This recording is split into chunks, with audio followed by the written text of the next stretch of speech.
Hi, welcome to HR Speak. My name is Zubin Rashid and today we have with us Ranjana Datta. She works with Blackberrys, but I wouldn't like to introduce her because I think it would be really interesting to know more about her if I can ask her that question. So Ranjana, welcome to our show. Thank you. Thanks a lot, Zubin. In fact, I wanted to start off with this question since we were discussing this earlier before we were having this interview.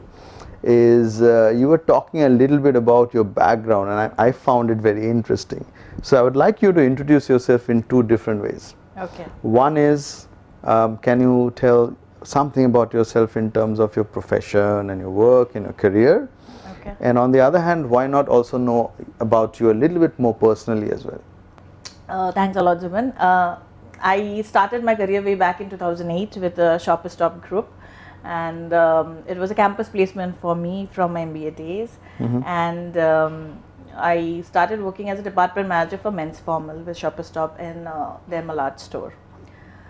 I worked there for almost 1.5 years, post which I got promoted as a ROM, which was a retail operation manager. It was during this time that I understood and learned all about retail sales, customer focus, customer demands, the kind of merchandisers that would sell, what is it that you need to really put out there on the retail floor. Post that, I got a very good opportunity to work with Lifestyle as a store manager, which was for a Dubai location. Okay. Now it was a complete change of culture for me, change of customer base for me, because Dubai, Middle East was known as a mecca of retail that point of time, and it was a complete different ball game altogether. When I came back to India after a year or so, I started working with Pantaloons as a store manager.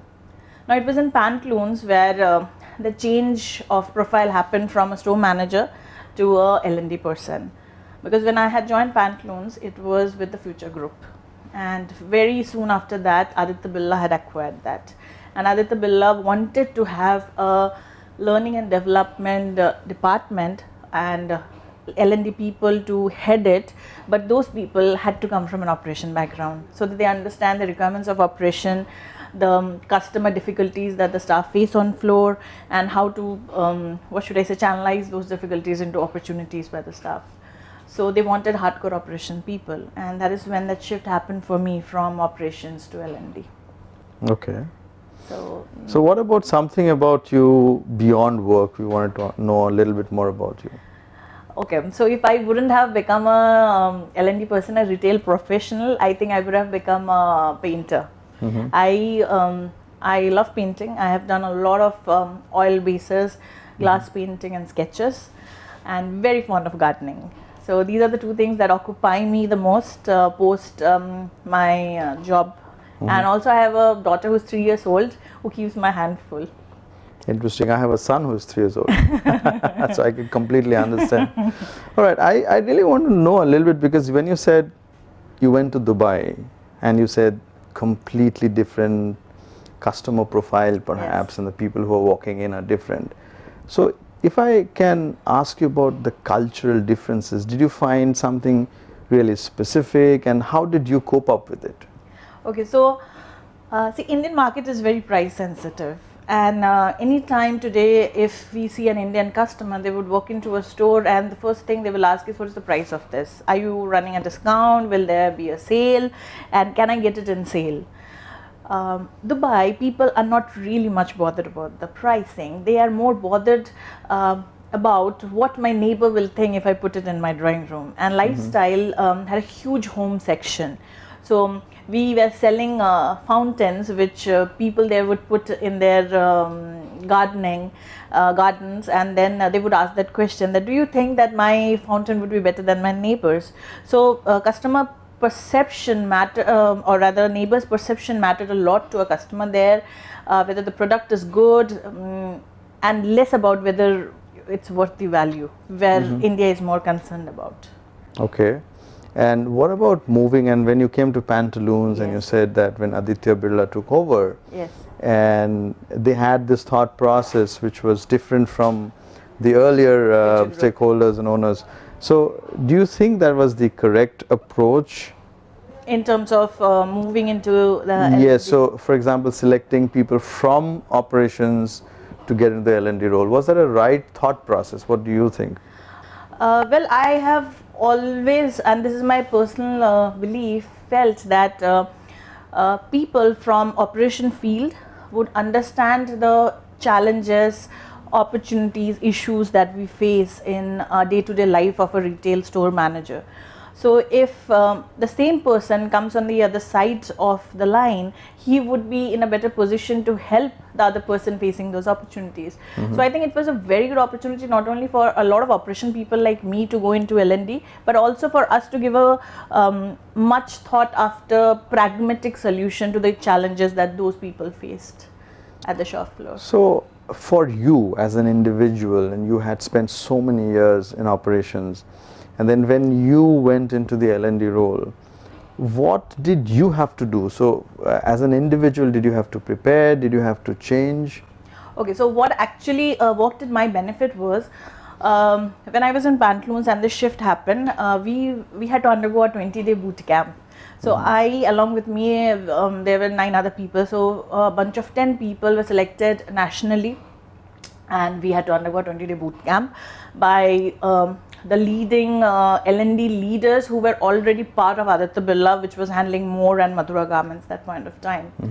And it was 20 days boot camp was brilliant for me, because how to stand, how to give the presentation, how much of your gestures would help, where to raise the voice, those voice modulation, whether I should be talking about the PPT or I should be facing, all those things which I never thought maybe as an operation person, because we were more bothered about per square feet sales and whether this guy is giving me enough money to, you know, give to the customer in terms of sales, was more concerning for me. So for me it was a different ball game. Change of what should I say, a change of understanding the business, how that role of an L&D actually affects a workforce who is in the retail floor. So yes, it was very helpful. So I would like to ask you one final but a very important aspect here is, people who are watching our video right now, they're listening to you, and there are a lot of youngsters who might want to move into other roles and other departments. So if you were to give a few suggestions, maybe a couple of suggestions to people who want to change their roles or, you know, in their career, what would be your suggestion to them? Well, I feel the most important thing here is, what do they actually want to do? What do they actually like doing? So when for me that shift happened, I knew that I liked those presentation, I liked talking to people, giving them the training which I felt would improve their work on the floor. So what do they actually like doing? And I feel a major role here is also played by their immediate bosses. Thankfully for me, I have always been blessed with good bosses who understood that potential, that maybe as an operation person I can fit into an L&D role and that will help. So they have to understand their true potential, their true liking, and then follow it wholeheartedly. I guess that is what will help. Okay, I think that's great advice. Thank you so much for sharing your experiences and your learnings, and also the suggestions that you've given us. Thank you, my pleasure. It was a great opportunity talking to you, and also a good platform to share these thoughts. Absolutely. Thank you so much. Thanks. So you were listening to Ranjana, and I hope what she has shared with us, the experiences, the learnings, I hope that's going to be useful for you. If you have enjoyed, please like the video, share it with your peers, and until the next time, goodbye.